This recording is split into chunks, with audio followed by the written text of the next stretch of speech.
about like this, when you look at a lot of these documentaries of these music stars behind the scenes, a lot of them follow the same trajectory of success, getting into drugs and alcohol, and then just like, almost sort of I think it was. reaching a very bad place, basically. Of like, I think you know what it is. The music industry is a lonely place and a fickle place, and I yeah, think you've got to be.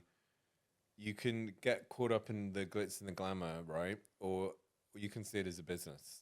It's like, yeah, of course, there comes times where you have fun, but then there comes times where you're like, okay, you know what? If I want to tour at this level, or if I want to operate at this level, yeah. this is the way you have to conduct your life. For and So what not is not that not like? everyone. Less drinking, less drugs. Well, yeah, because it's like It's not sustainable to it's not be. sustainable. Yeah, A perfect example is Scott Storch, right? He's an amazing producer. He was probably one of the most successful producers in the world. yeah. He Extremely talented yeah, dude. Like, but he blew $100 million on drinking and drugs. wow.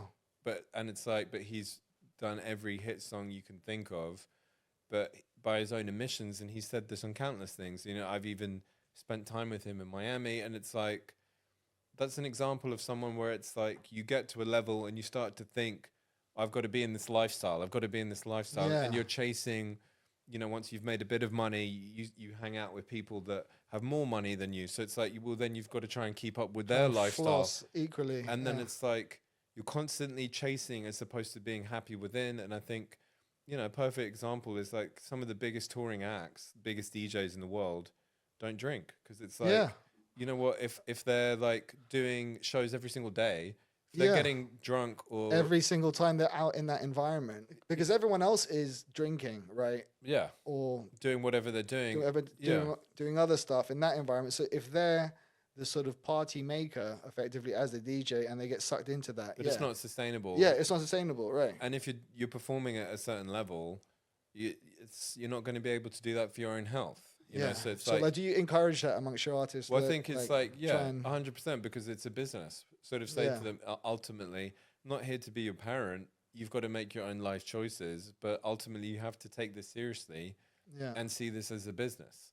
So, And this is like there's a shelf life to how sort of there isn't this magic thing where, oh yeah, you know what, this is going to sustain at this level for the next 10 years and just do what you want.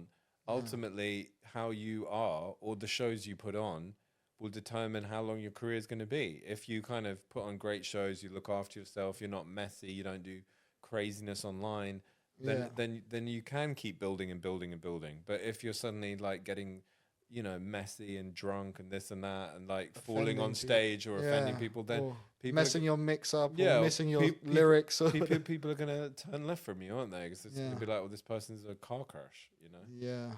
And it's about, I think, it can be, a manager as well has to see when you do need to step in and try Yeah. and help, as opposed to just say, well, okay, you know what, they're happy, they're doing what they're doing, Guess I'm making my money. It's so interlinked, right? Because they are the business. Yeah. So You have to protect the business. You have Yeah. to.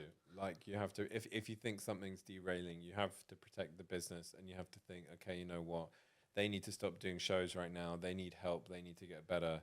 Let's focus on them as the individual, because ultimately, if they're not right or they can't, they need to be right to keep this business sustainable. yeah, and I think it's a bit of a myth that like you need to be, you know, some people think it can enhance their creativity. Yeah, and maybe it can, but I think people can tap into all that naturally as well. 100%. And look, Yeah. maybe it can as well, in the studio and stuff like that. But I think if you're trying to tour to a big level, Yeah. like if you're doing a tour like, like a Tiesto or a Guetta or Calvin Harris or like a Ed Sheeran tour or Coldplay tour, where it's like you're on tour for like a year and a half, shows every constant shows. Every day, every other Yeah. day, flying to You- new you- locations. You, Even all the traveling like yeah, takes you its would, toll. you would, Yeah.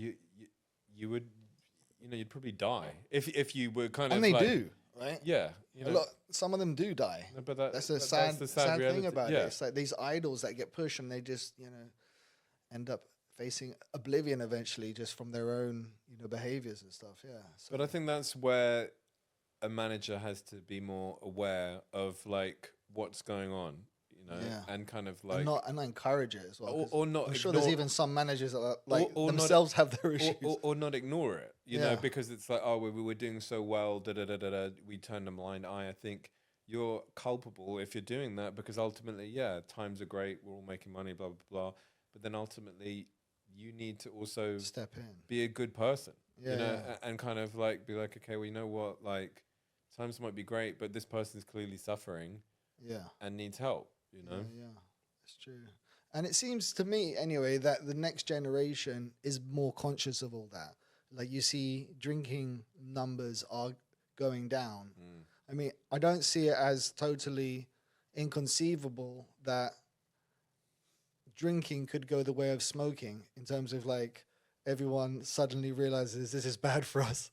And it kind of gradually peters out. Potentially, I don't know. Look, things in moderation are fine. I think like it's just about being, Yeah.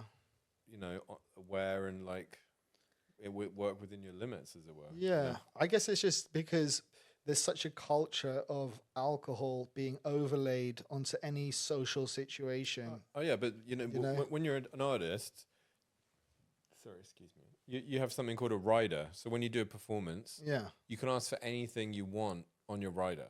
Well, and that's like in your green room, whatever. So that in your green room or on stage when you're performing. Right. So you could turn around and say, I want 10 bottles of tequila, 3 bottles of champagne, and that whatever venue you're performing at has to perform it, give it to you, because that's in your contract. Right. So it's like every night you can have unlimited free alcohol, whatever type of alcohol you want.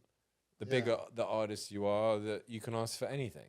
So it's like, and most times people are doing that to give it to their friends or people that have come to. But it's like, but at the same time, it's like that's a slippery slope. If it's like, if every night you're kind of drinking like that, it's not, that's not a vibe. I'd be asking for like a massage and an ice bath or something.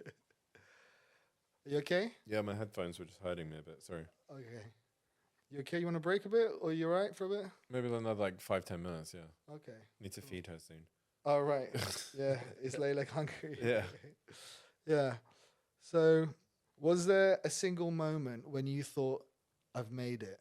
And is there such thing as? I don't think there was that moment. There've been moments where I felt like this is great, but there haven't been. But I think the point is that we're going soon.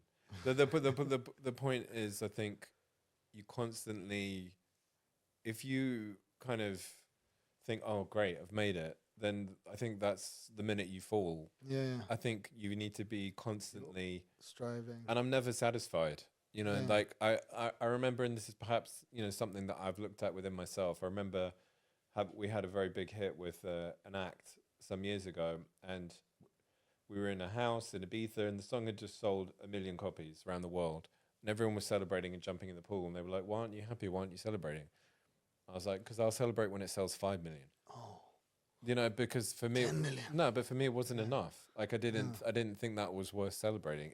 But now I'm like, that's incredible, and I should have been happy. Yeah. But I felt that I needed more.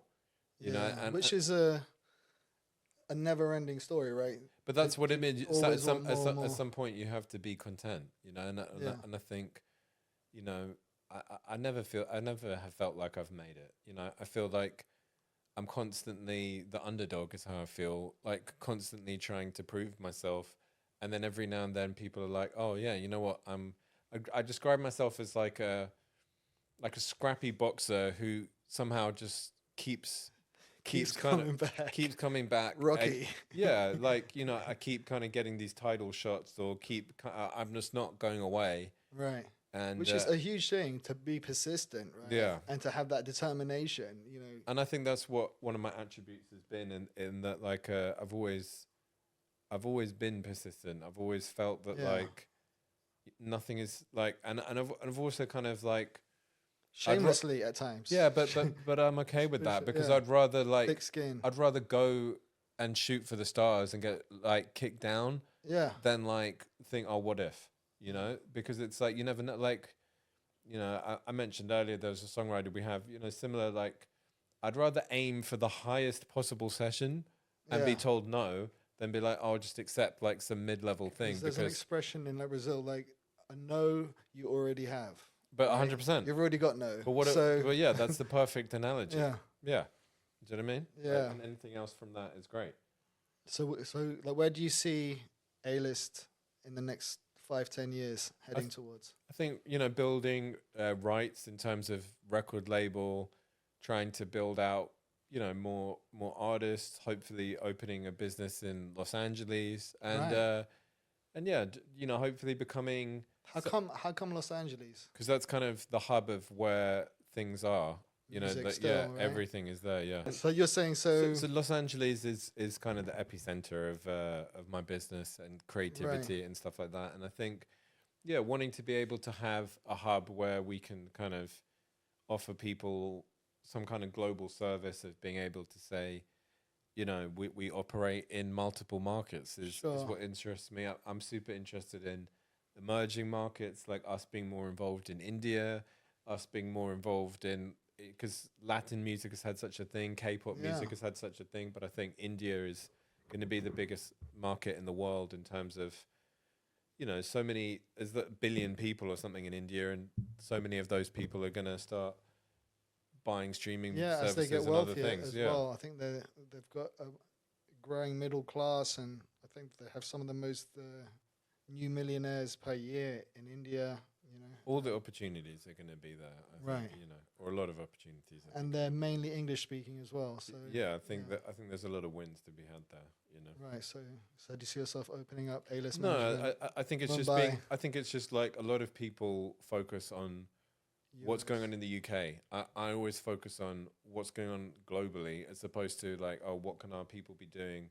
There's so many other countries in the world, Yeah. and it's not about what are our producers doing in the UK today. It's about what are they doing in Los Angeles? What are they doing in Yeah. Latin Because America? there's always a thing of breaking America. Yeah. Right. Which a lot of UK artists do find difficult. For right? sure, Right. So having a office there makes sense. 100%. I think that's the goal. Yeah. Okay. Well, look, I wish you all Thank the you luck so much. going I'm forward. And thank you so much for having us. Yeah. I'm sorry for her disruption. So yeah, well, I think Layla was a star of Yeah. this show. there you go.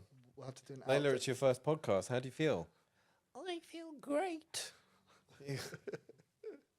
Okay. Thanks, Yeah. John. No worries. Thanks for having me. Yeah.